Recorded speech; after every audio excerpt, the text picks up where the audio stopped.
I rise to speak on the President's address, and at the very outset, would like to thank Honorable the President for his address to both Houses of Parliament. Sir, the address of the President is supposed to provide a roadmap and a charter for the future of the country and for the collective future of its people. It's also, sir, a document around which we organize what has been described as a conversation of democracy. To that extent, it is indeed a solemn document, and a document on which the august Houses of Parliament debate in all seriousness in order to enrich its contents and not necessarily to censor it. It is in that spirit, sir, that with your permission and with the permission of my leader, I rise to make some constructive suggestions. Sir, I have had the privilege of listening to the leader of the House, who said that there is no copyright on ideas. Indeed, I readily agree that there is never a copyright on ideas. But I would not have been faulted for saying that at least, in the very least, there should have been an acknowledgement in the address that the address builds on the grand edifice that was laid by the UPA 1 and UPA 2. To the extent that the leader of the House acknowledged that, I would like to thank him, albeit a grudging acknowledgement that the grand edifice on which this government, armed with a mandate, seeks to build for this country is the edifice laid down in the last 10 years. A monumental expansion of the social empowerment programs is what has defined UPA 1 and UPA 2. In the history of independent India, and facts there will speak for themselves, as somebody said, one is entitled to one's opinion, but one is not entitled to invent one's own facts. And these facts have been solemnly recorded in the President's address of 2013, which is the statement of the government on record. And none has disputed the facts contained in that. And I'm building on these facts to say and argue that had anything been done, we would not have lost the election is an absolute travesty of argument.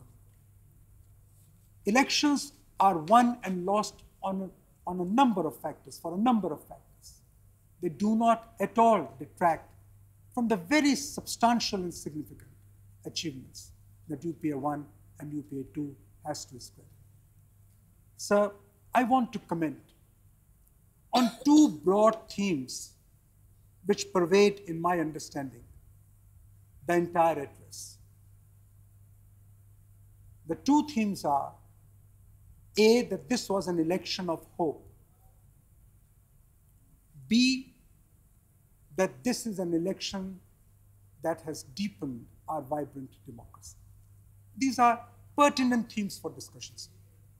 And I would like, with your leave, to make a few comments on that. It is true, sir, that every election raises hopes, and every election is premised on the ability of parties to raise hopes in the minds of the people in their common future.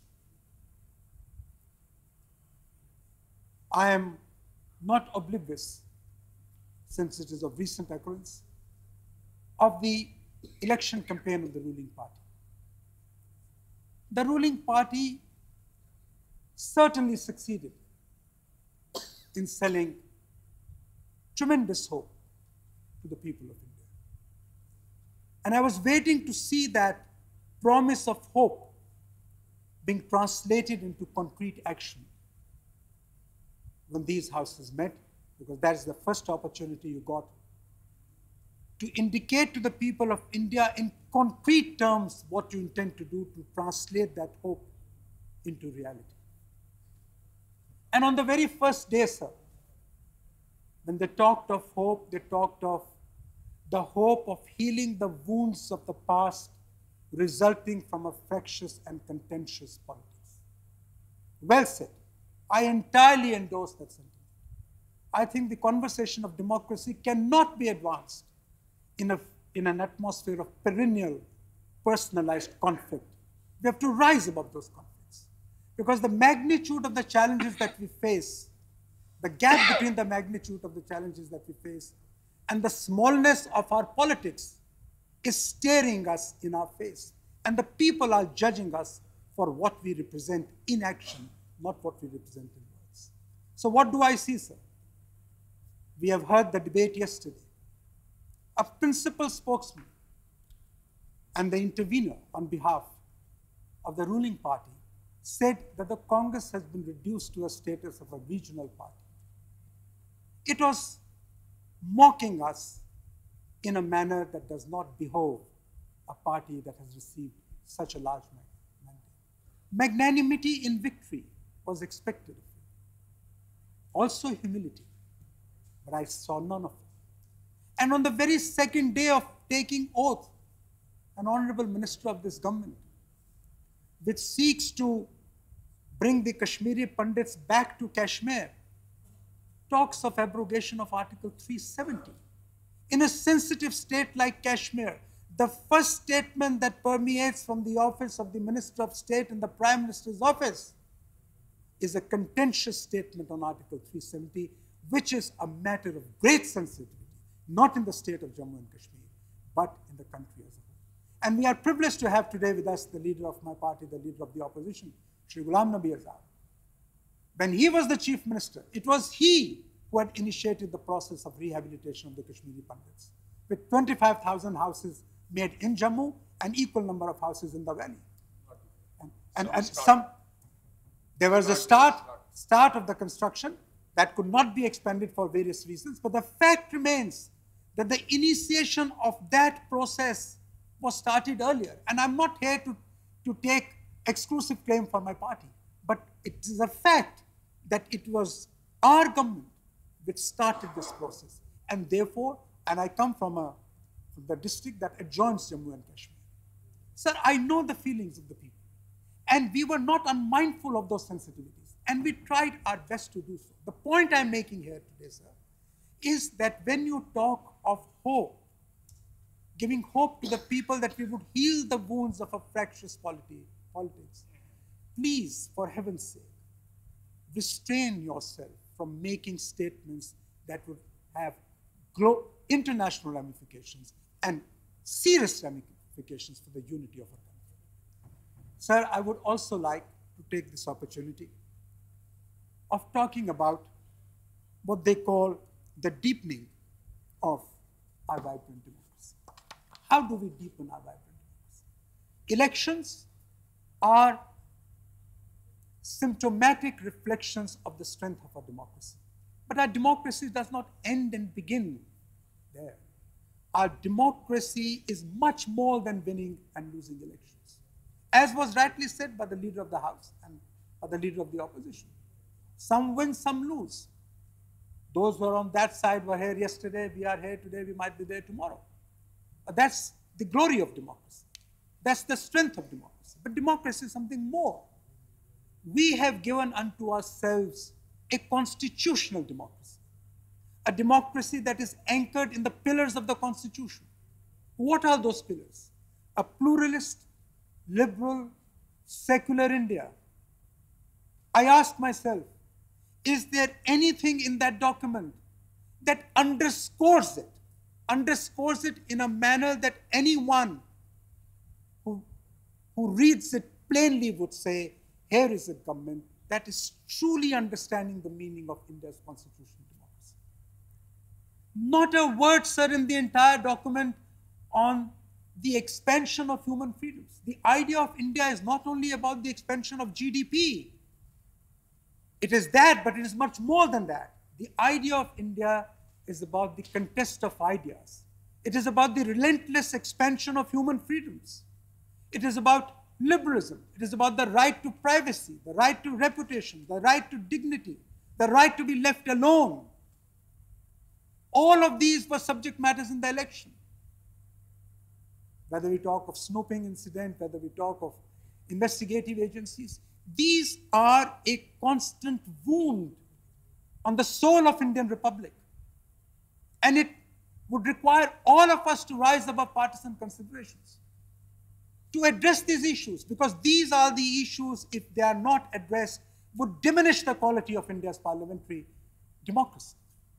Therefore, vibrant democracy that the ruling party today talks of completely misses the core of our democratic experiment. When we go to the Constituent Assembly debates, it was these features that were talked about.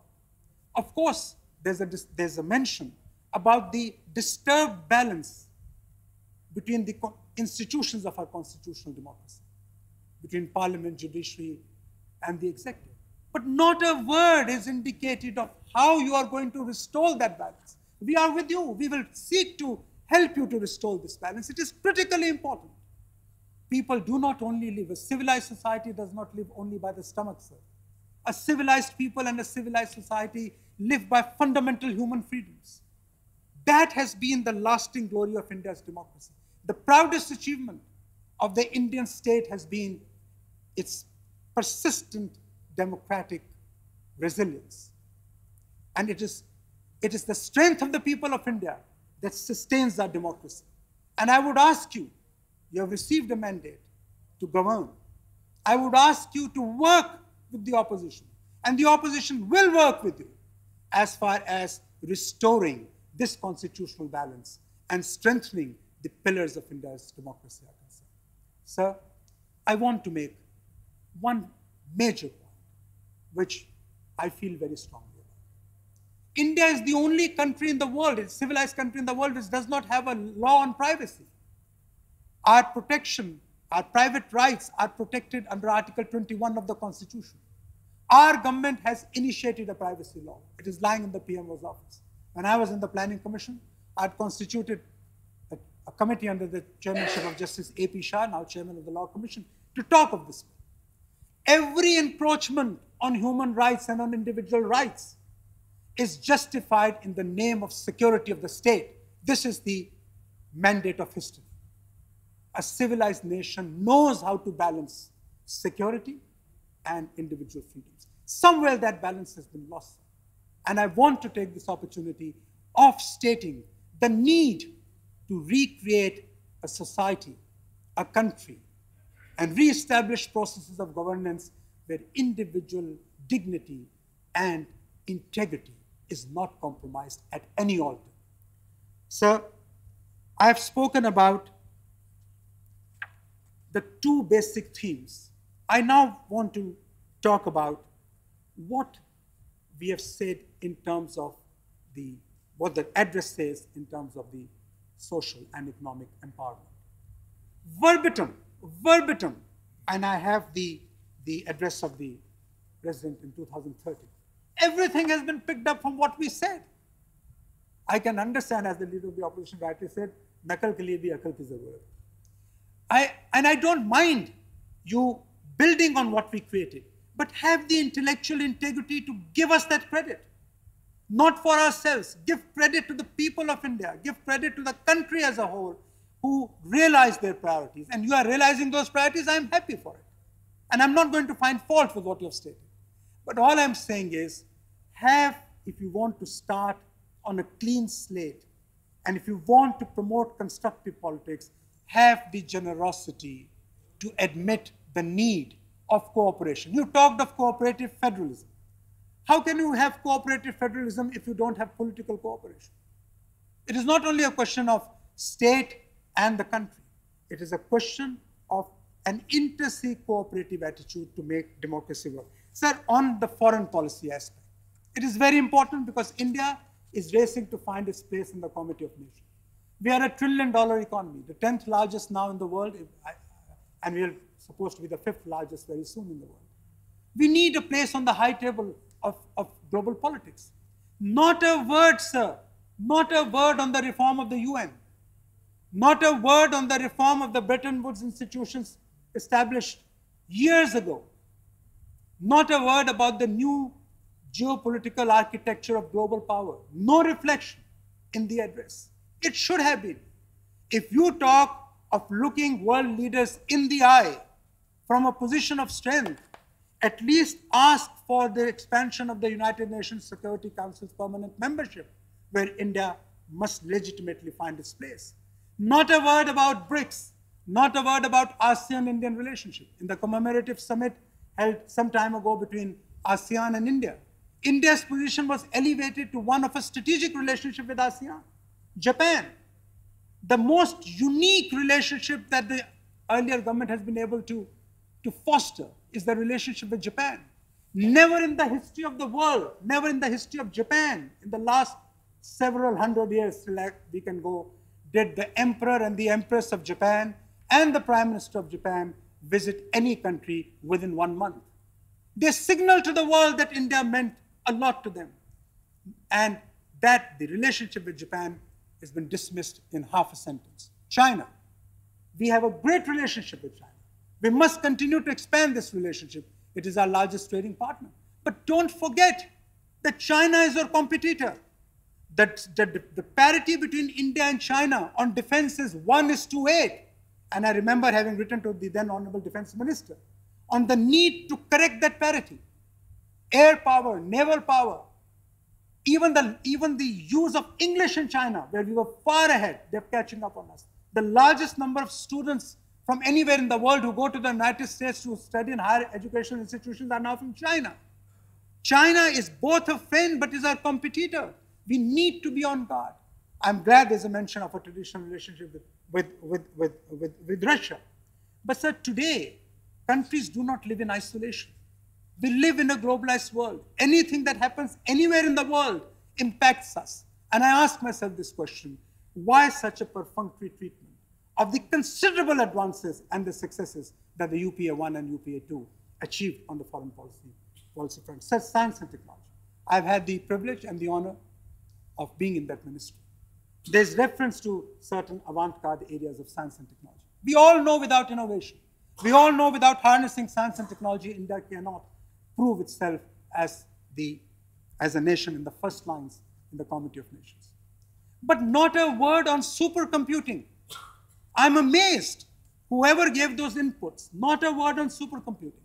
So we were up there much higher than China in supercomputing capabilities till 2006, 2007, till we realized that we had slipped. I had initiated this program of supercomputing, enhancing supercomputing capabilities. Why?